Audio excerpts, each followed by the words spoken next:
God bless you, everyone watching, joining in, and doing this work for God.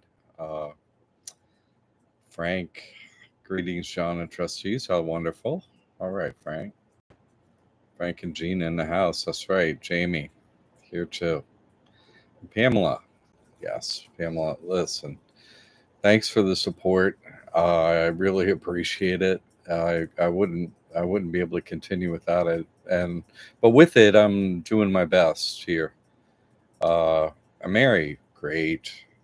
Good to have you. Greetings to you too. And Jason, very good. Thank you. Thanks for everyone for being here. Thank you for the support. I really appreciate it. Alan, God bless you. And George, happy day. Happy day. I'm going to get into that today. That's a good one. Happy day. God bless everyone here. J. Mary Baba, praise Jesus Christ. I like that one. Happy day. I'm going to get into happy day today. I'm glad you brought it up. Um, if anything's going on in your situation where you find yourself and want to have some guidance on it, I'm happy to go off on your tangent because that's why I'm here trying to help people out. So, all right, Jason.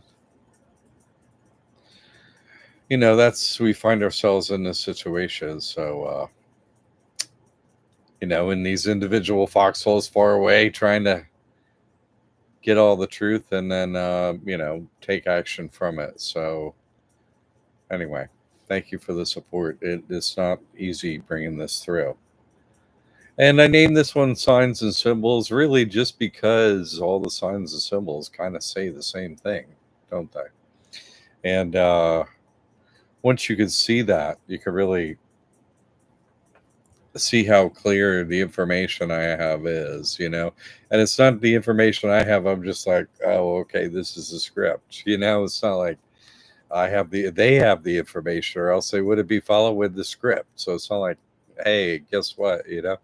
But it's everywhere. Signs and symbols of what's happening is everywhere, so you can see it everywhere and everything. So um that's kind of what I wanted to go into today. That topic a little bit, verisimilitude. um and I want to start off. I'll do a little bit of a reading today, okay? I hope you enjoy it. It's not super long, but it's from a book I got, Conversations with the Awakener by Bal Natu, if that's how you say it. Uh, and it's interesting. So, this is one of the Mandalay disciples of Bear Baba, okay? So, that's his Bear Baba's nickname, the Awakener. He he wakes the age up. So that's why he dies 1969, right after the age starts. It's like, oh, okay, that's your character in the strip. You're the one that wakes up this tribe. Okay, so conversations with the Awakener. Uh, so I wanted to start with that. Oh, look at it. We got good prayer. Praying for each other really helps. Seriously, because we're the ones out there doing the work and finding out the truth. So we should be praying for each other. That's really the best we have, or anyone else that needs help. That's the best we can do. So I'm really happy to see your prayers there. And I really, I end with praying for each other, but really we should pray for each other probably for the beginning, because that's what I do before I get on the air. I'm like, okay, God, watch over me and help me with my thoughts and my prayers. Every time before I go live ever, that's always the first thing I do is look at my altar and ask for God's help and, you know, ask for God's blessing. That's just what I do. So let's get into. So it's good we're praying for each other at the beginning. Thank you for that. Anyway, this book is called Conversations with the Awakener, and I want to start off with the preamble of the book because it's pretty good. It's pretty short too. It's just this one page. Uh, are these quote conversations true or false, real or imaginary. What can I say? To me, these are the most intimate and glowing reflections of God's presence in the mirror of my heart. Isn't that possible? One thing is certain, these dialogues have filled my being with unexpected, overpowering joy. And the madness of it has emboldened me to share these with others. My sincere, warm hearted thanks to those dear friends who lovingly and patiently cooperated with me in this adventure. Now it is for the readers to rejoice in or laugh at these dialogues. Anyway, that should be fun. So this is, one of the Mondelez. And he's got a little game in the beginning. His preamble is, think that any of this is real? Which, points to the bigger picture of, what I've been saying. Is any of this real? Is the signs and symbols say not so much. It's as real as it gets, but it's definitely predetermined. So I was like, oh, this is interesting. I don't usually read anything from, you know, the supporting cast of Bear Baba. I prefer to read Bear Baba stuff, but some of the supporting cast stuff is like, oh, okay, like Ramju's stuff. It's like, okay, you guys got some stuff too, okay. But they're sort of saying a different thing in a different way. And so I was like, let me read the preamble and where does it end? I read the last one. I just got it. So it was a very affordable book on eBay. And so, once I see something very super affordable and something good come up, I'm like, all right, this might have some good information in it.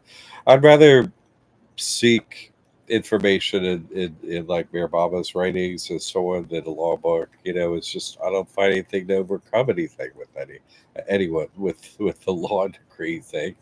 So good to have you, Mike. All right, Mike in Florida. So let's read this passage. This is longer. You have no name.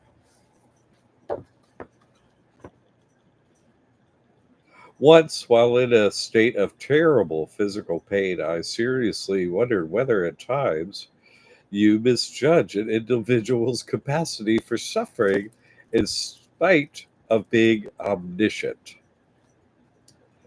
Tortured by muscle spasms and inflammation, excruciating days passed into sleepless nights. Seeking some cause or justification for what I was going through, I reviewed my recent past for transgressions or hurt that I had knowingly or unknowingly inflicted on others. But as far as I could recall, I had harmed no one, not even in my thoughts. I had, in fact, been an exceptionally good boy. Always looking too deep for answers, I grumbled to myself miserably. What good is philosophizing at a time like this? I had asked everyone to leave me alone as it was mortifying to have them see me in this condition. So now I was alone with my suffering and my fear. I turned on my side, closed my eyes, and the tears began to flow. I wanted to sob and weep unrestrainedly and moaned aloud. Oh, ah. I groped beneath my pillow for my handkerchief. It wasn't there. I searched my pockets, but still couldn't find it. Pain was now coupled with irritation.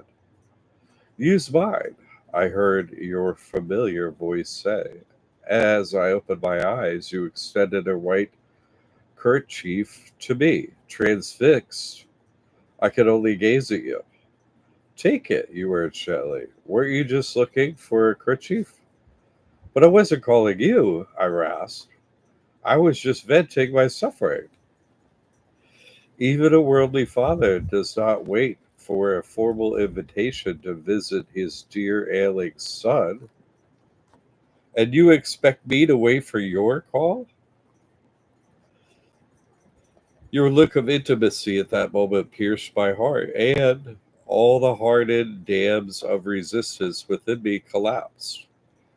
Fresh streams of tears flowed from my eyes, cool tears now, for they were tears of joy. I wiped them away with that kerchief, your symbolic, loving gift. But strange are the ways of love that even at the moment of deliverance, it will complain to the one who is most loving.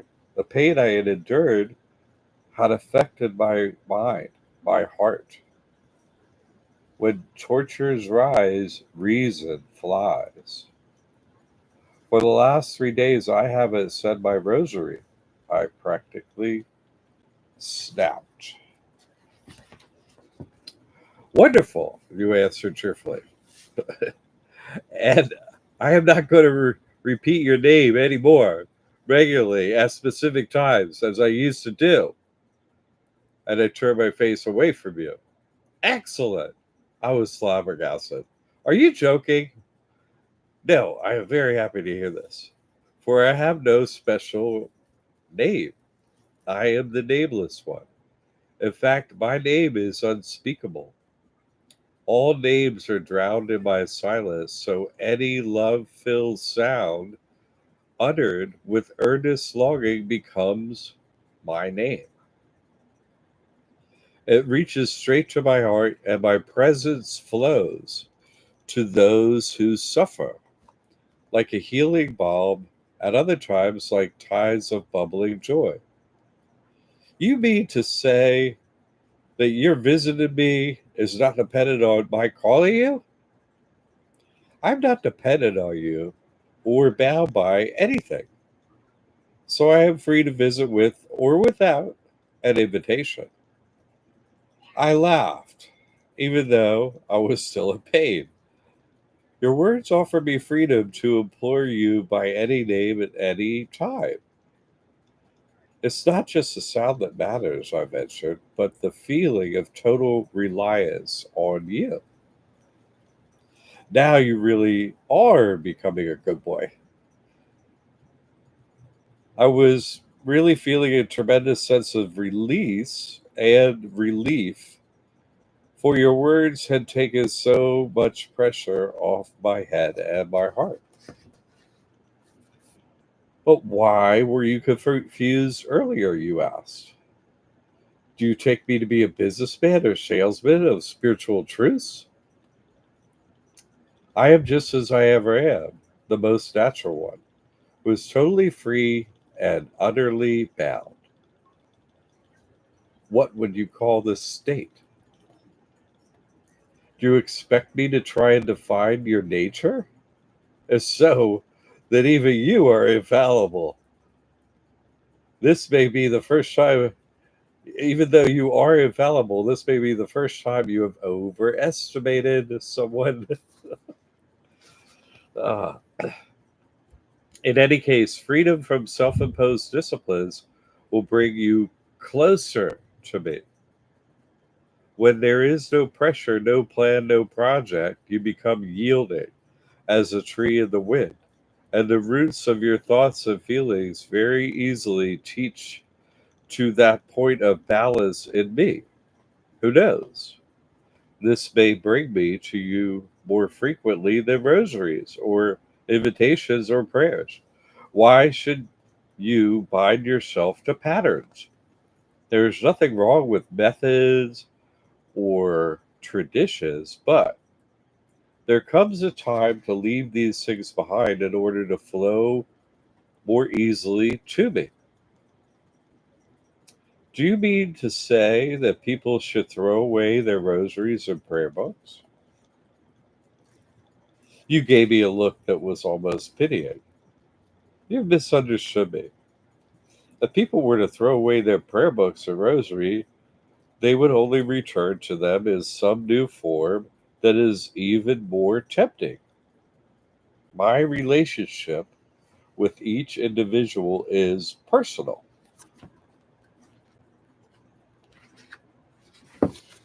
and I see to each one's need. Do you want me? Do you want to be a preacher or a teacher? Is that why you are seeking such sweeping pronouncements from me? No, no. But can I be a friend by sharing what has been awakened by you in my heart? Why not? But this sharing should be without fear of being misunderstood and without authority to create dogma. This will help to be in the world, but not without you. You smiled. You're beginning to understand at least a little. But I am still troubled by the basic question I have not yet uttered. Why is there such suffering in the world? Why is suffering necessary? Because you want it. I was stunned. For 2 days, I have not been able to sleep because of the pain. Was this necessary? Was it for my good? You gave me a serene, compassionate look. Ordinarily, you rise from sleep every morning, eager to chase your waking dreams, your desires. I am the awakener. Hasn't your pain awakened you to a new perspective on life? Can you deny that such a change, such as enlargement of your outlook, was necessary? And am I not here to console you in your suffering? I had no answer to this. It was true. Yet a doubt continued to nag me, which I was reluctant to voice. Was it necessary for my pain to be so drastic? You spoke directly to my heart, answering my question without my asking it aloud. Do you think that I would have let you suffer like this if there had been any other possible way? I don't mean that, but at the same time, I don't know how this sort of suffering can be justified. So allow me to repeat my question. Truly, why must there be suffering in life? Because you want it. How can you say this? How can it be? Suffering is an adjustment of awareness that comes about through the law of compassion. It balances and also accelerates the consciousness of reality within each one. How is this done? I still don't understand. Through sound, touch, sight, taste, and smell, the wonder of each moment continually expresses itself in life. This is the flow of beauty in the impermanence of illusion. And it is all intended to invite you to the real renewing beauty that I am. But the moment anyone tries to distort this function, some sort of suffering naturally sets in. This is a gift, not a curse.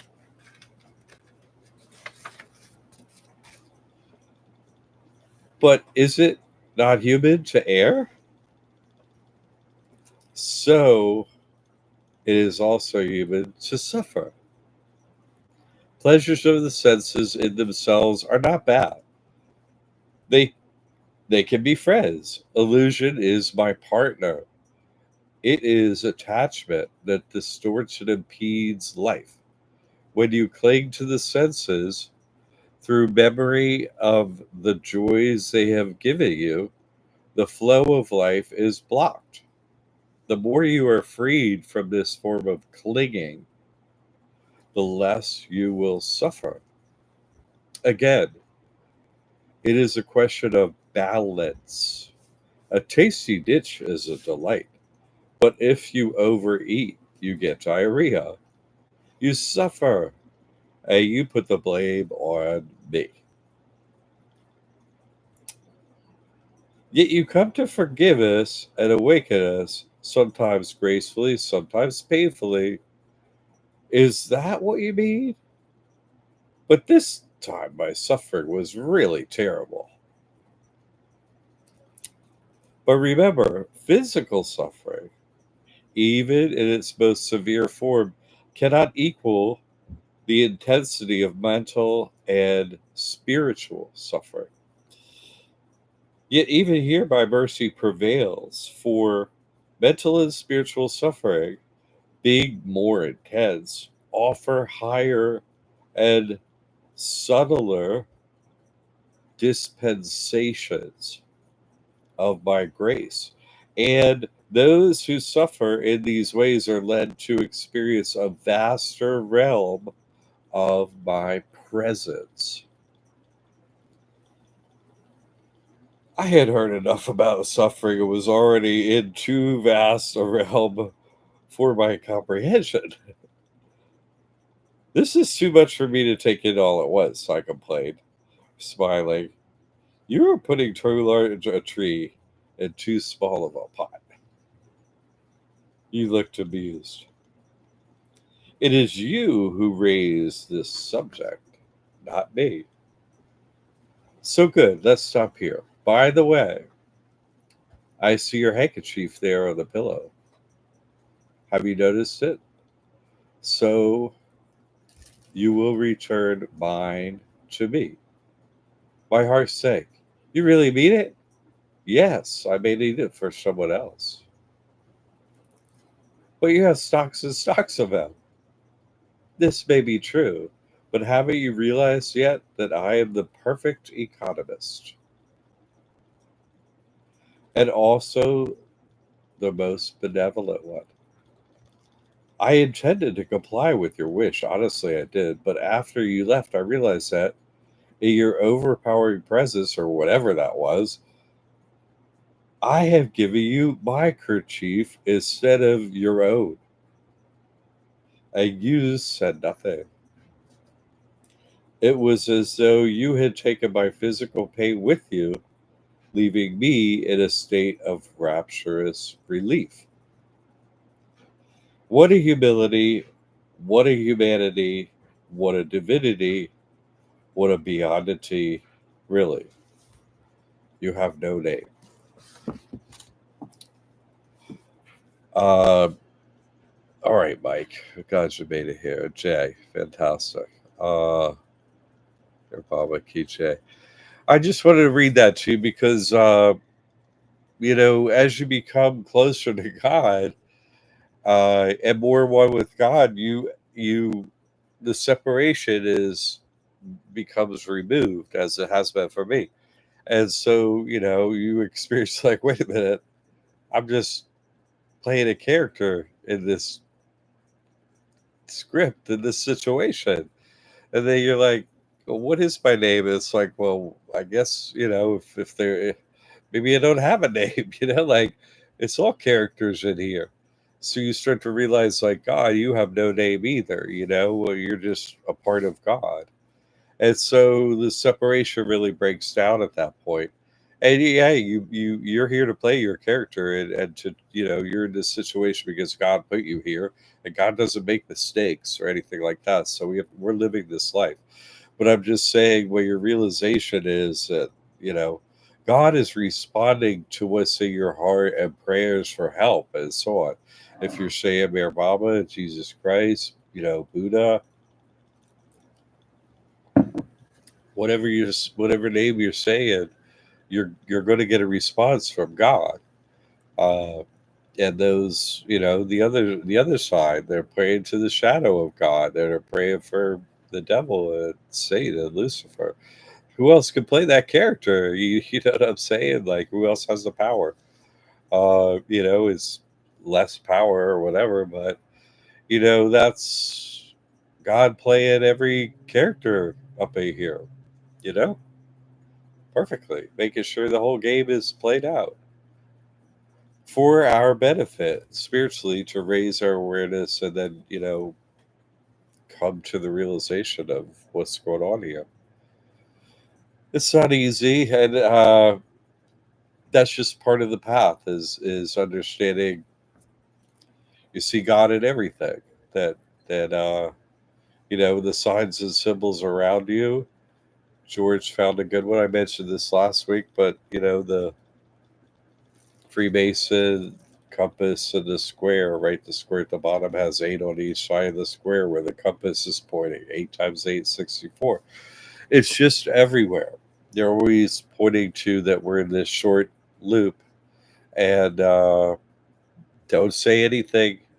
Let them, they got to find out by themselves, because God wakes up one of them and then he tells everyone else, and then they know who he is, but then we don't say anything. And so then, oh, everyone knows who we are eventually, including them.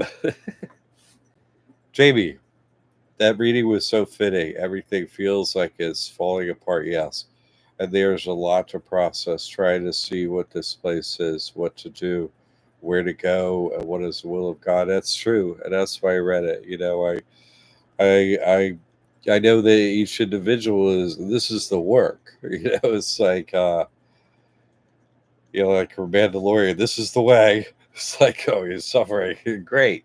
Because we're simply trying to do the best in the situation that we find ourselves in. And it's, this, oh, you want to come to God? God's like, oh, you want to come to me? It begins to accelerate, the flow of you home to God. And that, you're not home with God now, like right this second. You're not, okay, I'm now home with God. Right, yes, made it, you know? So you have the desire to have it happen. So something has to change for it to happen. But if we're with God and we're doing our best, and we leave it to God to make those changes, and to understand that they must happen, and that we move forward, like, it's hard to leave loved ones behind. It's super hard in a way. Hopefully they catch up later again. They will at some point. Everyone's moving to God eventually. And that's a helpful truth to know. Okay, I want to go to God. Okay, well, you're going to suffer then. Okay, whatever. This whole place, I mean, the point is that there's suffering in everything that has to happen here in this state of being in the physical body, of being here. You eat, you're hungry again. You drink water, I'm thirsty again later. Everything is not fulfilling in some regard. But no matter how good something is, time ticks on and something else happens, right?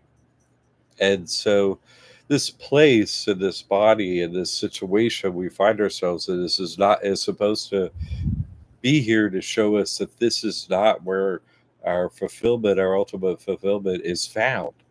You see, and everyone here is like, yeah, that's true. I agree with that already.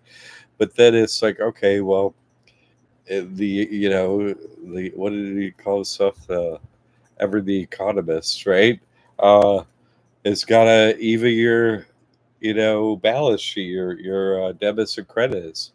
Gotta even your karma up. Oh, you want to come out of here? Well, you're gonna have to do these things, and then you want to come out of here this time loop. Okay, well, I'll I'll I'll set up your reservation if you're sure. You sure?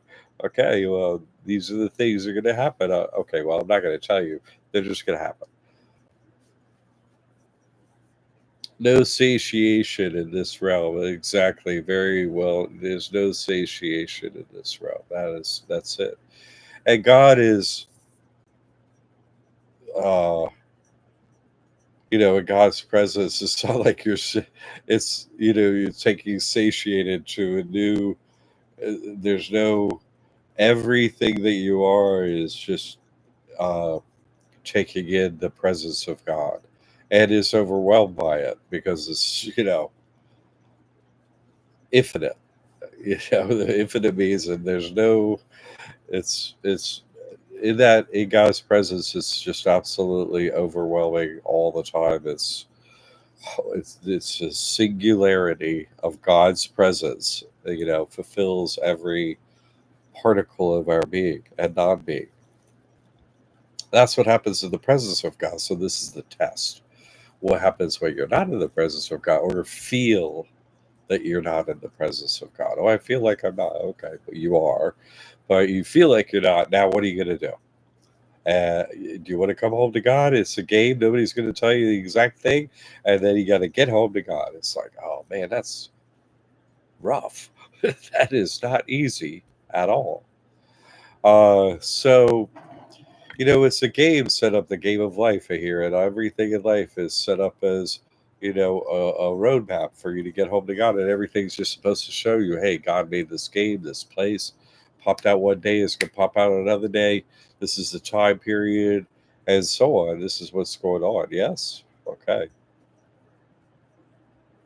What do you think Noah's looking? That's exactly. God is always look. God had set up the whole thing for that feeling of no one's looking. It's like, you're setting me the feeling of Noah's looking to see what I'm gonna do when Noah's looking. Oh, okay. Oh, very clever. You know, because God is. There's no way to get off the tote board. You're being watched constantly by the ants, the birds. You sure there wasn't a bird watching? You sure there wasn't an ant watching? Are you sure there wasn't an amoeba watching? It's ridiculous, right? There's always someone, something. God is who is infinite, is always in all places, watching everything and totaling everything up at all times. It's impossible, but that's the only thing that makes sense. And so you have to begin to live each moment in that way. Okay, I'm going to just, hey, balance this whole accounting thing up, Mr. Giant Economist, and get me home. And so, part of that is getting outside of the forms and so on. I mean, there has to be a form of a church and a gathering and so on. We're gathering May through the 10th. Uh, it's a couple of things on that. I'm gonna be working on updating the Jesus Christ Trust website. If you have any suggestions, please make them. I want to put up a minister course, and which will be the documents to help out with real estate tax exemption, also help out with being a minister, and a baptismal thing and a marriage certificate, and these things up there in a method that would be most useful to people. So that's what I'm going to be working on doing. And Tammy says she's going to help. And then more having a social media presence. Tammy agreed to help with that, which is very sweet. And so any suggestions as it's going along, it's just to serve you.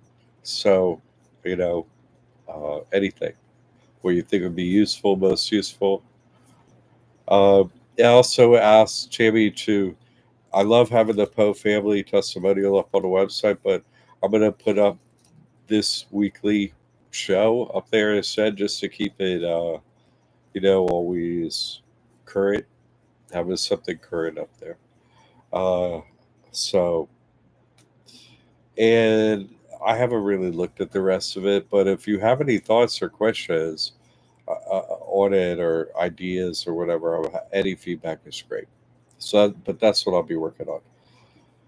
It's creative juices. So they come when they come. So I'll be doing it, when it happens. Thank you, Jamie. I appreciate that. So let's. I read this right, as so, let's start off. Do you think this is true? Yes or no? And then in the end passage is talking about, not knowing God's name, which is like, wait, God doesn't have a name? What about all this stuff down here? What about all the verisimilitude? Oh, thank you, Frank. That's wonderful. So I'm going to read the definition of verisimilitude. This is according to like Google Dictionary. Oh, Oxford Languages. It says. Anyway, the noun. The appearance of being true or real.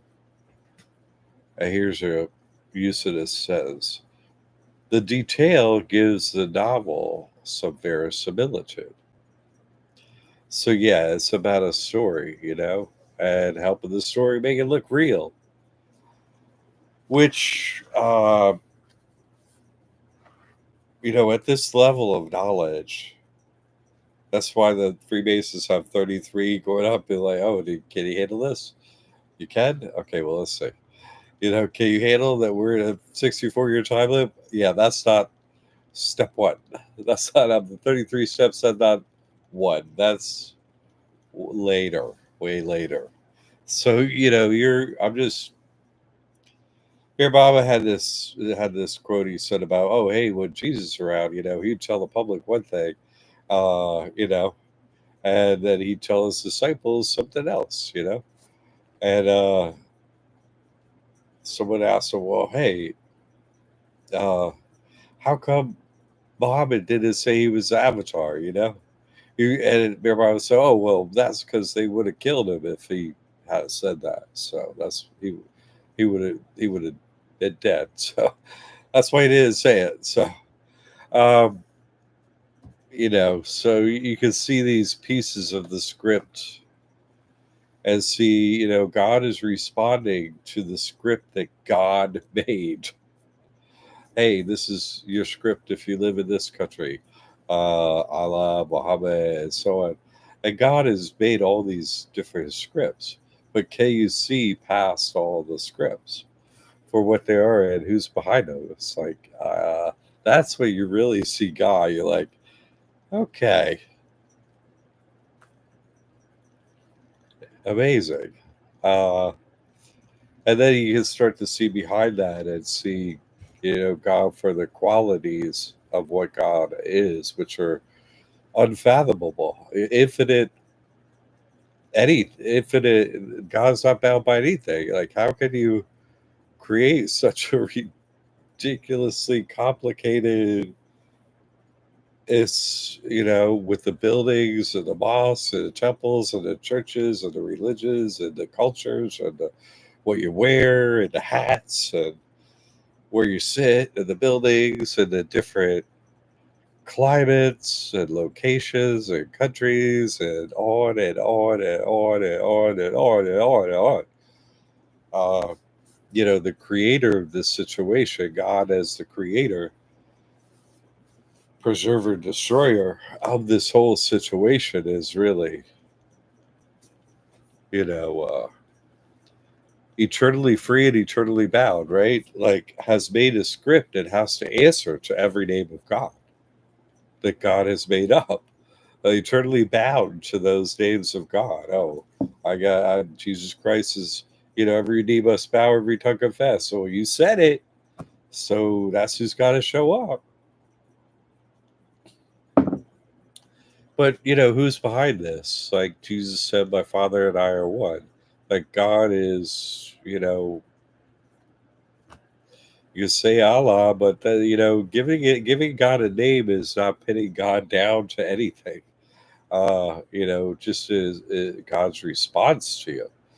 But if you realize that God is not, encompassed by anything such as a name or anything, and when you accept God at that level, then you see you actually, instead of accepting God at only level of Mir Baba, only the level of Jesus Christ, only the level of Allah, and the like, if you accept God as beyond everything, then you accept God for what God truly is.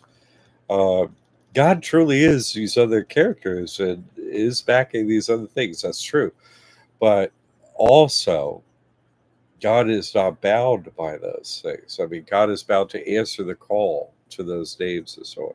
But that isn't all of God and what God's nature is. God is, the unbounded, impossible to describe this behind that and everything. And so if you're being one with the Father, one with our Maker, one with God, and that's our actual nature. Is our soul never leaves God? So that's what we are. We're just a drop of that ocean, God. Then that's more the nature of what you take on over time. That's why I'm always like, wait a second, I just popped in here, an 8-year-old body. So, 8 years of eight. So I was 8 through 16.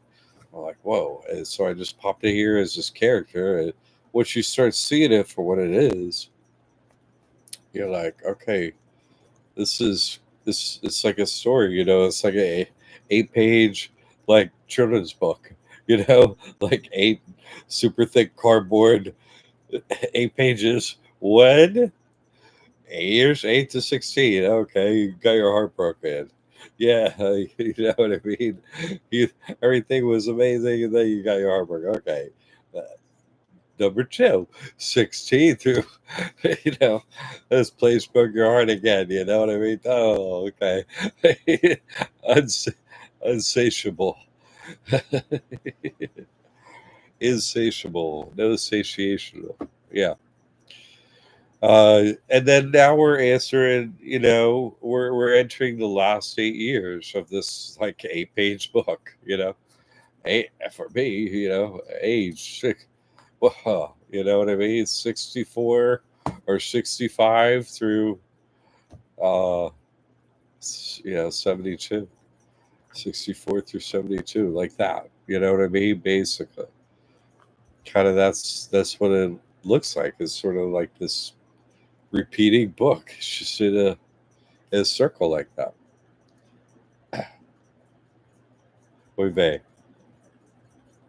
Man, do I know that feeling, yeah. So, once you see that 8 page book and how simple it is, this whole thing, uh, it's still against all the program that we were taught as a child, Once you see it, then you're like one of them came up to me last night in the jump circle. Someone told me that you have a very high IQ. Do you have a very high IQ? I was like, man, I don't know how to answer that. Like, what does that mean, even? Like, I just am interested in the truth behind what's going on. I said, that's what I'm interested in. I don't know. IQ. What does that even mean? They're always, hey, aren't you infinitely intelligent? Aren't you in, page 8 of the book? Aren't you in the infinite? Okay. So, you see, we're entering the infinite part of the book, right? This first 7 parts are going away. We're going into infinite. You have to see that God is really past the name, past this. This. It's ridiculous. It's like, what? This is really going on, and you all are really doing this. Shh, don't don't give up the game. Shh. It's like, no, I'm going to tell him what this is real. So it still becomes difficult every time because they're sticking to, what are you talking about? There's no script or nothing. No, what? But nothing makes sense, It's like as a child and you're going to Disney World and you're like, you know, going to the different rides, you're experiencing the ride, like, oh my God, this is so real or whatever, you're having that experience in the moment. As a very young child, you could be at that ride and be like, whoa, this is scary. Or, you're experiencing that short, loop on the waterway where you come back in the boat as real, because your memory is you're very in the moment. Uh, and if you had no memory before the Swiss Family Robinson ride, or after or nothing, you're just on the Swiss Family ride. You're like, what? you know, at Disney World, that's kind of what it is. But the memory wipe is a really super critical tool to use, to make all this whole thing work. It's a very important tool. It's in a lot of different movies and stuff like, Men in Black. Choo, wipe their memory.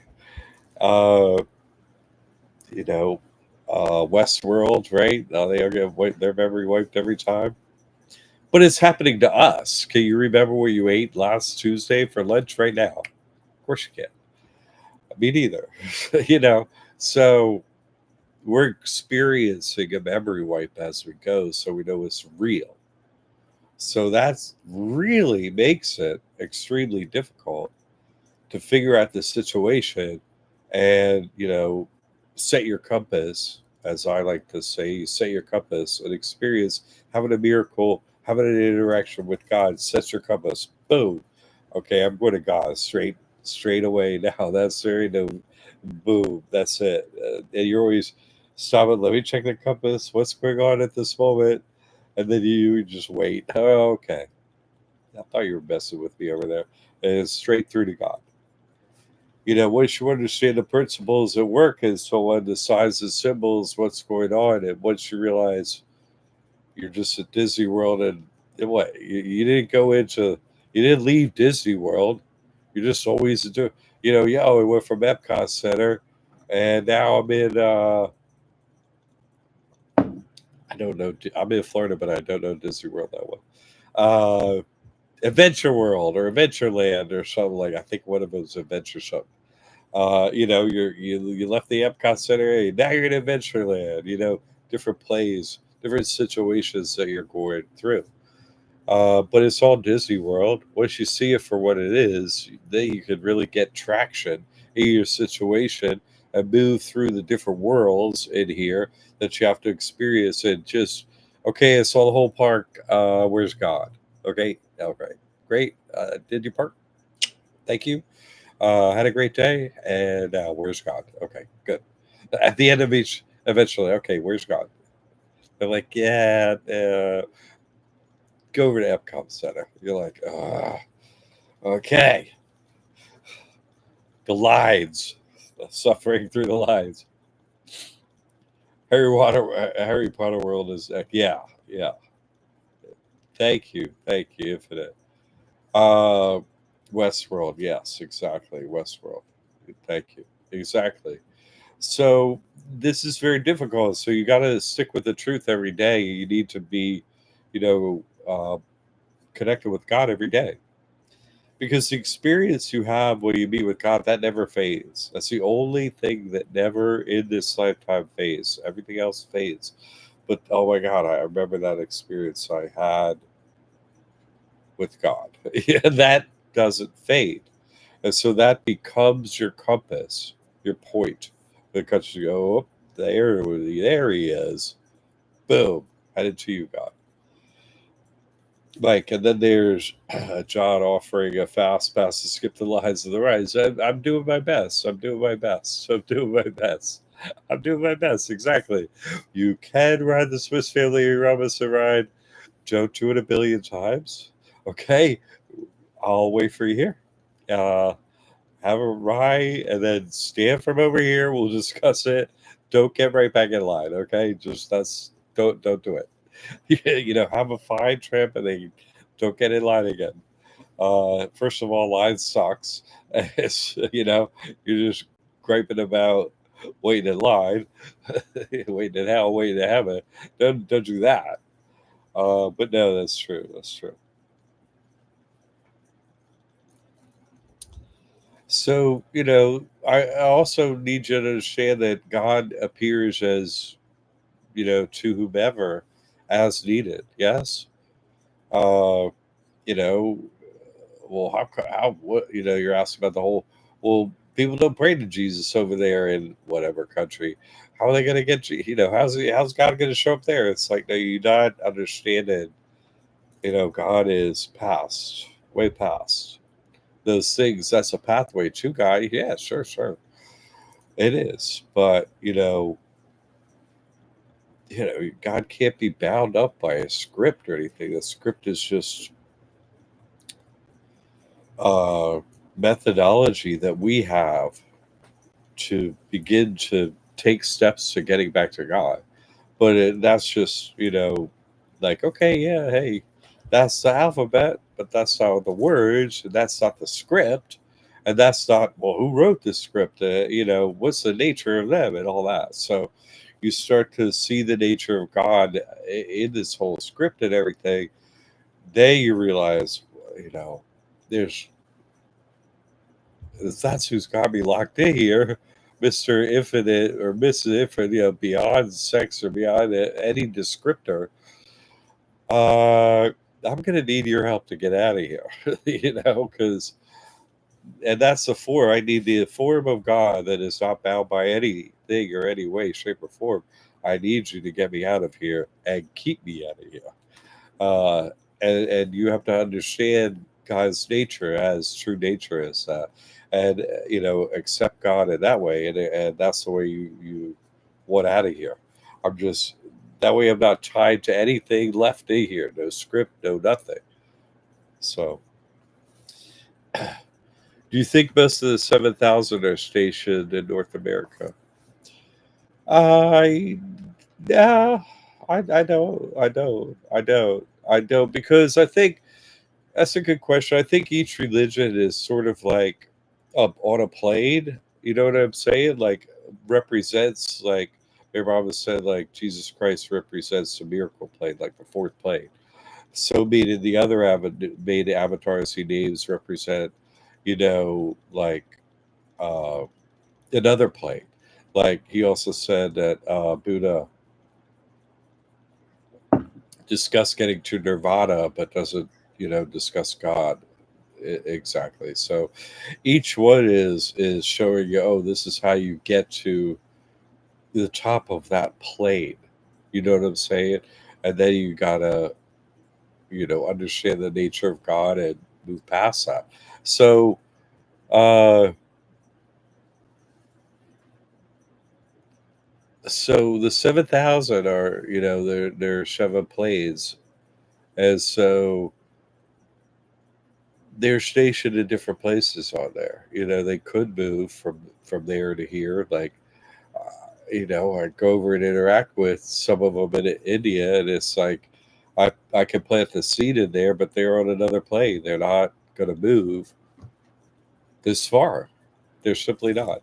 So a lot of them are just not, even though they technically have the spiritual innate capacity to come to God. They're not going to in this lifetime. They're not. They're not, because they're still, limited, because they're still in the hierarchy of those 7,000 who can leave, yes, but they're not leaving this lifetime. No, no, no. So, they could be stationed there as examples in a religion that, there is some truth to God in a religion. Miracles like the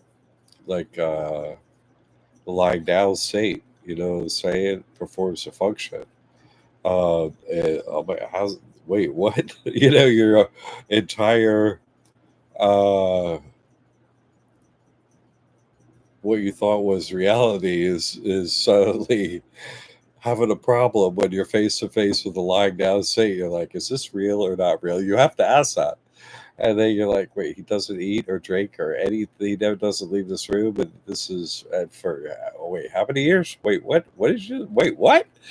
Uh, so, and that's, our, they're, this information, they're handling experiences for us to have at different planes. You see, they're handling them as we're moving through.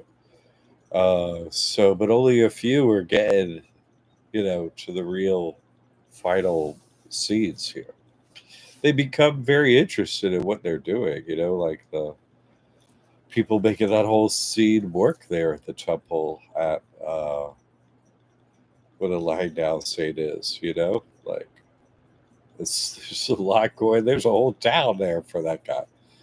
It's amazing. Uh, so no, I don't think so.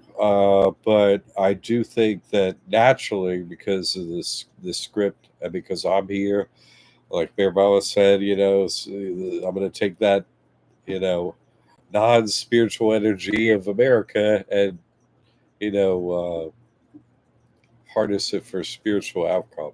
So it would make sense that a lot of the higher level ones are here in America because otherwise, would be as natural for me to connect with them, interact with them, have them decide one way or the other. It's true or it's not true. So I see that as more of the ones that are. I pinched my finger, put a battery in my butt. That's all. I got a little band-aid. I think it's better. It's unraveling. Sorry about that. So I hope that answers um, that thought, Alec. Good question. Lee, hey saints, Christ blessings to you all. Oh, how wonderful. Christ blessings to you, Lee.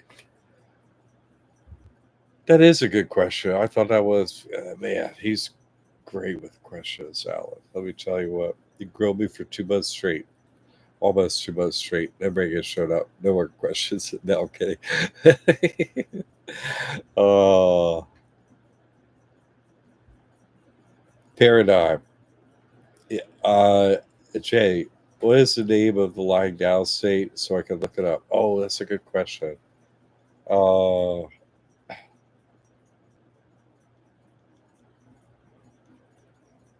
that's a good question.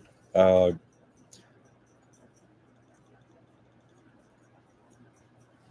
Maharashtra. I think they're in. I think he's in Maharashtra, which is like saying that someone's in Florida. I think that's the state. Uh, I look. I should be able to look it up real quick here. Lying down state.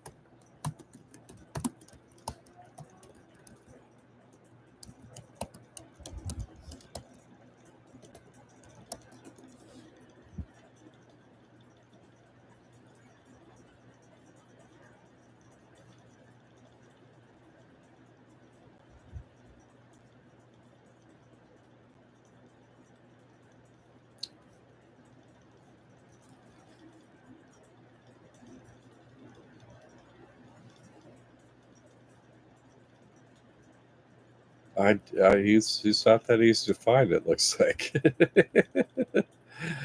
uh, he's not. I might have to take a minute to look that up.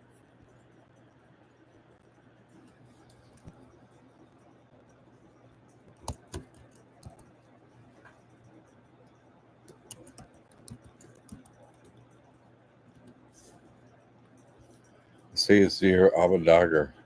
Uh,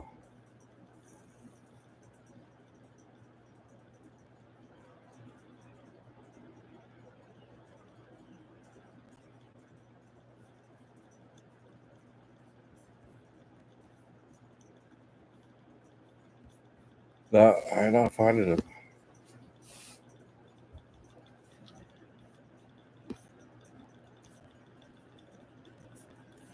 Sorry about that. I'll have to look him up. Let me make a note of that. I used to have his name on the tip of my tongue, but I can't remember. You went down this path though on this George already. Okay. Uh, it has a really kind of a cute name that's hard to pronounce.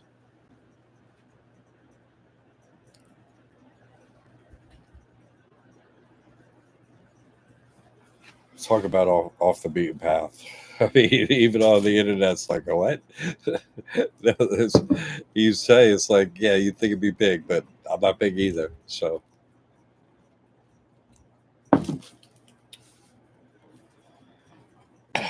anyway, that was the answer to that. Uh,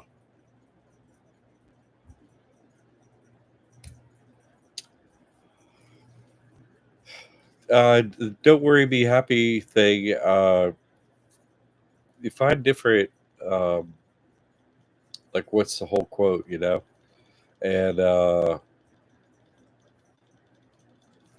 but don't worry, be happy is the main thrust of it. But it's kind of like think of me, don't worry, be happy, and I'll help with the rest. That kind of thing. So Oh, that's cool. If you find him, George, do a comment. That's great. I'll put it in the spiritual section in the classroom too. If I find the line, I'll say sure. I mean, it's got to be somewhere. Uh, so it had kind of like an interesting name,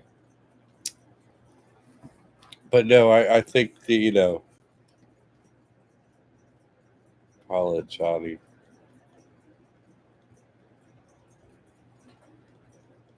I don't know.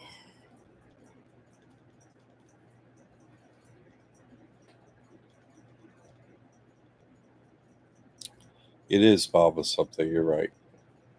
You're right, Alan. It is Mama something.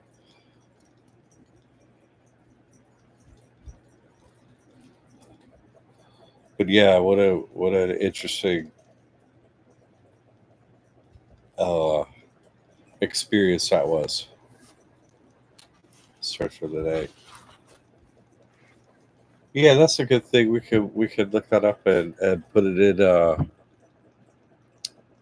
classroom under the religious thing under there, and you can find it in there. Uh, I'll have a look for it. I'll look for it too. Um, so I just know we're going into this last 8 year section of what's going on, and though a lot has been figured out up to this point, right? Reached the seventh plane, made it to Guy, and see the whole thing. Now it's going to be like the part in God speaks, the four journeys. Now we're doing the third journey. Like it's like you gotta abiding in the one, Turiya Vasta, right? Abiding in the one. Like you have to live with the knowledge of God in the body, and work your actions out. So the total is like, okay, is everything even? Okay, get out of here. You just message Santos. Okay, go see what he says. That's a good idea. Thank you, Al.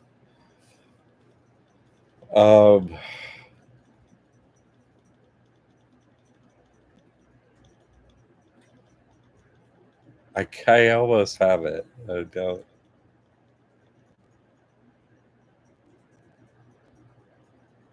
It's not coming to me all the way. So it'll be a fun game. Anyway, I think everyone's doing really well at what I'm seeing.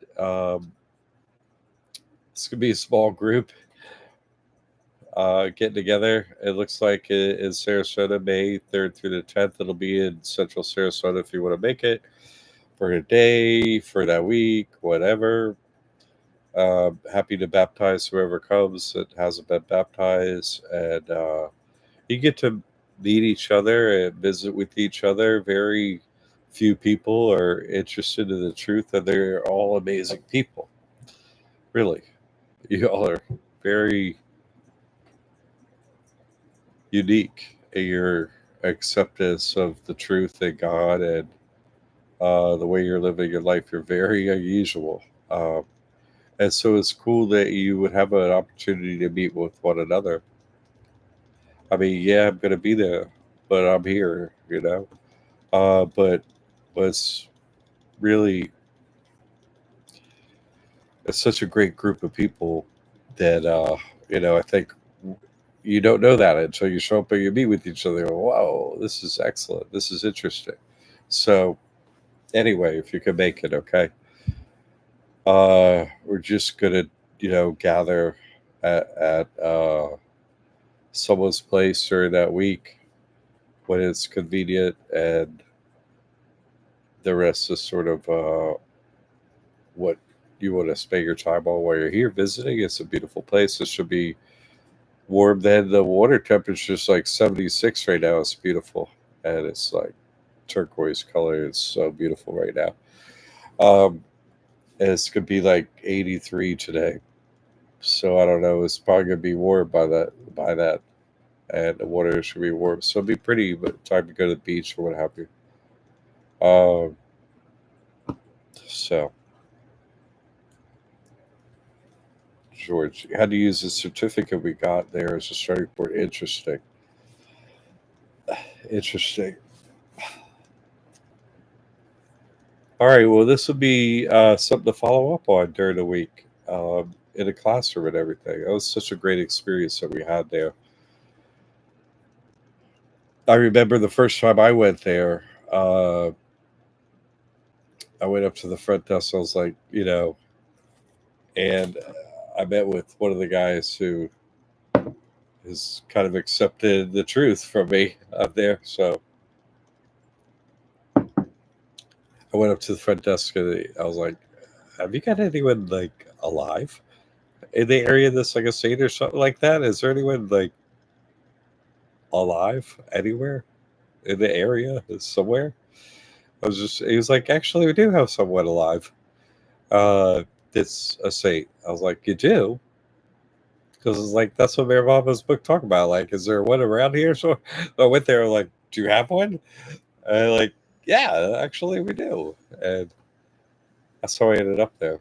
Just go to the front desk, and be like, is there one?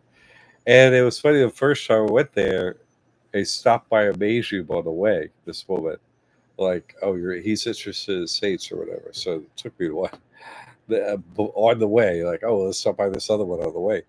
So and she was just sitting in the road on the way. So anyway, uh, no, it'd be good to see about the line now, see, because this you do get something in a saint's presence, and you all are on the path now. So that's what I'm saying. The thing in this gathering is you're each other's presence, and to meet with each other, and like, oh, you accepted the truth too. Okay, how are you doing? Okay, Mike's jokes are great face to face. You know what I mean? They're pretty good from a distance, but they're great face to face. You get to visit with each other. I find that very helpful. That it's not just all online and so on. A lot can be done that way, but so I'm looking forward to that. Thank you for the support. Unless y'all have something else at this point, thank you for that good question, Jay. We'll track that down. Unless someone else has something at this point, you see all the signs and symbols around you, you see you're in Disney World, and you just like going straight at God. I know it can be hard. I know that, oh, you want to come to God, and so suffering isn't the path, right? This problem with that individual, this problem there, this thing there, physical problems. These are events that occur that make you call out to God. So instead, really try, be calling out to God every day already. So God doesn't have to be like shock you out of anything. Like, hey, easy on the suffering. I'm actually just waiting. If you just tell me what to do, and then we'll go do that. Okay.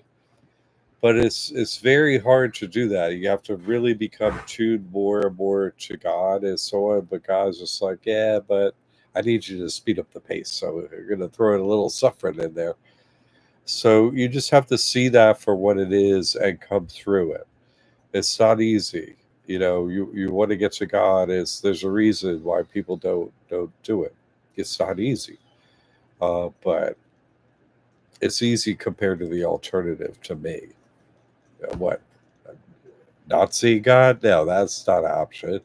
So okay, there'll be some suffering. Okay, yeah, I know you're going to make it as light as possible. Thanks, God. Okay. So I just wanted to get into this because it has to be, an awareness that you have as you go to God. You have to see that difficulties come, and one day that difficulty will pass. Everyone has examples of this as they go, but when you're in the middle of the suffering, you really gotta, hey God, okay, just I know you're having me suffer for a reason. Just go ahead and tell me the reason. I'm totally gonna go with what you say. Okay, tell me. Thank you, and we'll just go about doing that. And then I won't suffer, and then I'll just do it. Okay. That's why my prayer to God often is, "You say and I do. Just tell me what to do. Maybe I don't want to hear it, but still tell me what to do, and I'll go do it." Okay. So I know it's not easy, and talking about getting together and gathering means, what is it? The Bible quote, when two or more of us gather, the angels are there, or whatever. This means something to God too. You see, when people are truly with God, with the truth, when they get together, it means God shows up. Okay, so trying to make a shared prayer of gathering so that God shows up. Yes, that's the reason. Okay.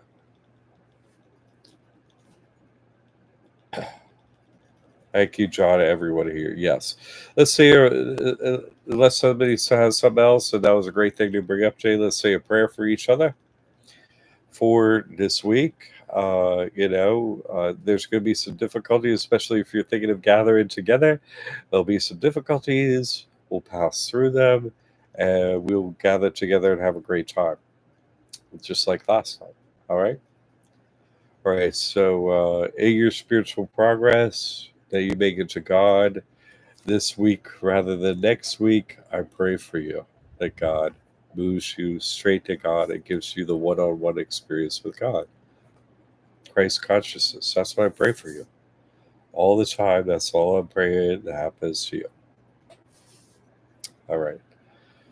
Really, truly, thank you for the support. I really, truly mean it. Really, I'm going to stay with my focus on the spiritual work so that you all can be really grounded and make it to God. I don't serve any other purpose here, so that's what I'm going to focus on. Until next week, God bless you, one and all, and you're safe and happy progress home to God.